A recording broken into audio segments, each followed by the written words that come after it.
بسم اللہ الرحمن الرحیم۔ میرے بہت محترم سامعین السلام علیکم، توجہ رکھیے گا۔ کتاب کا نام ہے غرر الحکام، صفحہ نمبر 128۔ قال علی علیہ السلام انما یعرف قدر النعم بمقاسات ضدها۔ صرف یہی ایک طریقہ ہے کہ نعمتوں کی قدر اس کی ضد کے ساتھ مقایسہ کرنے سے پہچانی جاتی ہے۔ یعنی ہم اگر نعمتوں کی قدر کو پہچاننا چاہتے ہیں تو پھر کیا کریں کہ اس کی ضد کے ساتھ اس کا مقایسہ کریں۔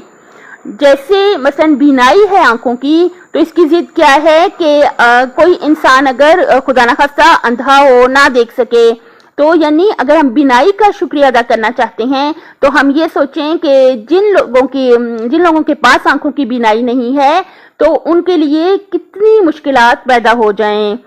اسی طرح سے جیسے ہم دھوپ کا شکریہ ادا اللہ تعالیٰ کا کرنا چاہتے ہیں، اس کی دھوپ کی نعمت کی قدر کرنا چاہتے ہیں، تو ہم یہ سوچیں کہ جن علاقوں میں دھوپ نہیں ہوتی وہ ان کے لیے کتنا مشکل ہے۔ یا اپنے گھر کا شکریہ ادا کرنا چاہتے ہیں تو یہ سوچیں کہ جن لوگوں کے پاس اپنا گھر نہیں ہے ان کے لیے کتنی مشکلات ہوتی ہیں۔ تو جب ہم اس طرح سے سوچیں گے تو ہمیں نعمتوں کی صحیح طرح سے قدر آ جائے گی اور ہم دل و جان سے اللہ تعالیٰ کا کروڑ شکر ادا کر سکیں گے ان نعمتوں کے لیے۔ اپنی صحت، آخرت اور خالق کی مخلوق کا خیال رکھیے گا۔ اللہ حافظ۔